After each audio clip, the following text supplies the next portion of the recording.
একদা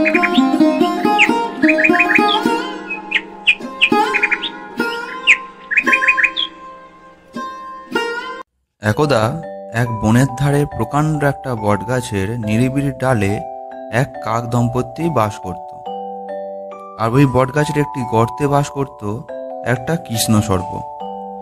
যতবারই কাকের ডিম ফুটে বাচ্চা হতো, ততবারই ওই সাপটি তাদের বাচ্চাদের খেয়ে ফেলত। কেঁদে কেঁদেই মনের দুঃখ ভোলাবার চেষ্টা করত ওই কাক দম্পতি, কিন্তু এর প্রতিকারের কোনো পথ খুঁজে পেত না তারা। সাপের মতো হিংস্র জীবের উপর কি করে প্রতিশোধ নেবে তারা? ওই গাছেরই থেকে কিছুটা দূরে একটা গাছের গর্তে বাস করত এক শিয়াল দম্পতি। কাক দম্পতির সঙ্গে ওই শিয়াল দম্পতির খুব বন্ধুত্ব ছিল। বিপদে আপদে একে অপরের পাশ এসে দাঁড়াতো তারা। একবার কাকের দুটো বাচ্চা হলো। তাদের সবসময় ভয় হতো কখন না সাপটা এসে তাদের বাচ্চা দুটোকে খেয়ে ফেলে। বাচ্চা দুটিকে বাসায় রেখে তাদের বাইরে যেতেই হয় খাবারের সন্ধানে।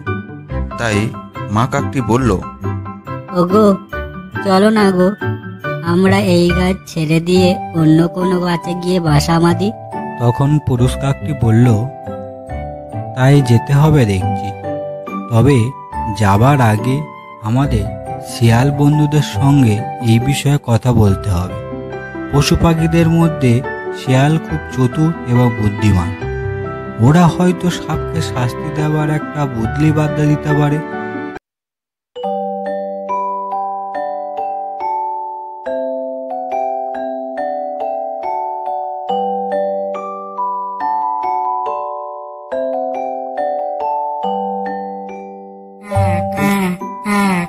শিয়াল ভাই, ও শিয়াল ভাই, তুমি কি বাড়িতে আছো? একটু কি বাইরে আসতে পারবে? কি হয়েছে কাক ভাই, এত জোরে ডাকছো কেন? কোনো কি বিপদ হলো? খুব বড় বিপদে পড়েছি শিয়াল ভাই। আমাদের বাচ্চাগুলোকে ওই সাপ খাচ্ছে। আমাদেরও শেষ করবে, কারণ শাস্ত্রে আছে যার নদীর তীরে বাস আর সাপের সঙ্গে এক ঘরে বাস, তার মৃত্যু অবধারিত। একটা বুদ্ধি দাও যাতে আমরা বাঁচতে পারি। সাপের সঙ্গে তো আর শক্তিতে আমি পেরে উঠব না। কিছুমাত্র চিন্তিত হয়েও না কাক ভাই, তুমি এতদিন আমাকে বলনি কেন? বুদ্ধির কাছে শক্তি না, বুদ্ধি আসল বল। ওই লোভী এবং হিংস্র সাপকে কৌশল ব্যতীত বিনাশ করা যাবে না। ওর সময় হয়ে এসেছে। তোমাকে আমি একটা উপায় বলে দিতে পারি, তুমি কি সেটা করতে পারবে? আমার পরিবারকে বাঁচাতে আমি যে কোনো কাজ করতে পারি শিয়াল ভাই। তুমি শুধু বলো আমাকে কি করতে হবে। তবে মন দিয়ে শোনো কাক ভাই, তোমাকে কি করতে হবে? তুমি রাজধানীতে গিয়ে রাজপ্রাসাদ থেকে একটা সোনার হাত তুলে নিয়ে এসে ওই সাপের গর্তের মধ্যে ফেলে দাও। তারপর দেখো কি কাণ্ড হয়। আমার মনে হয় এতে তোমার কাজ হয়ে যাবে।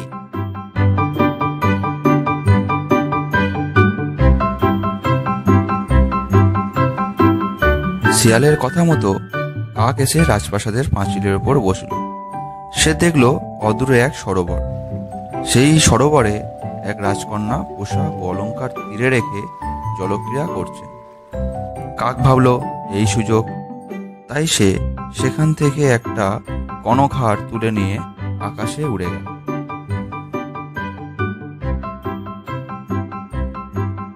রাজবাড়ির লোকেরা চিৎকার করে উঠল তাই দেখে। কাকটিকে হার নিয়ে উড়ে যেতে দেখে প্রহরীরা লাঠি হাতে ছুটল তার পিছনে। কাকটি শিয়াল বন্ধুর কথা মতো হারটাকে নিয়ে সেই সাপের গর্তের মধ্যে ফেলে দিয়ে অদূরে একটা গাছের ডালে বসে দেখতে লাগলো ব্যাপারটা কি হয়। প্রহরীরা সেখানে উপস্থিত হয়ে দেখতে পেল হারটিকে যে গর্তের মধ্যে কাকটি ফেলেছে সেখানে এক বিষধর সাপ ফনা তুলে বসে আছে। প্রহরীরা সাপটির কাছে গেলে সে ফোঁসফোঁস করতে লাগলো। প্রহরীরা লাঠি দিয়ে সাপটিকে মেরে হারটিকে নিয়ে রাজপ্রাসাদে ফিরে গেল।